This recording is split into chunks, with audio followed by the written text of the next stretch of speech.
Africa Media Live TV. Kindly subscribe to our YouTube channel to get updated on the trending gist, latest news all over the world.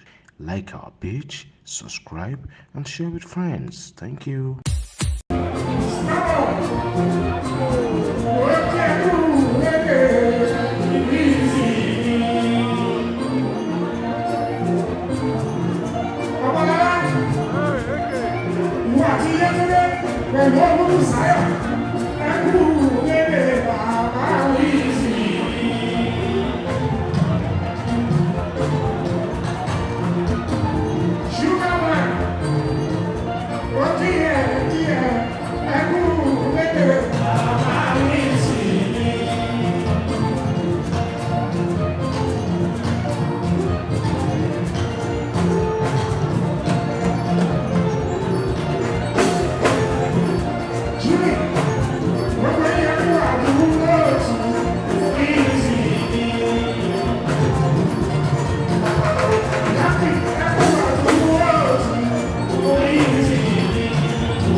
Africa Media Live TV. Kindly subscribe to our YouTube channel to get updated on the trending gist, latest news all over the world. Like our page, subscribe, and share with friends. Thank you.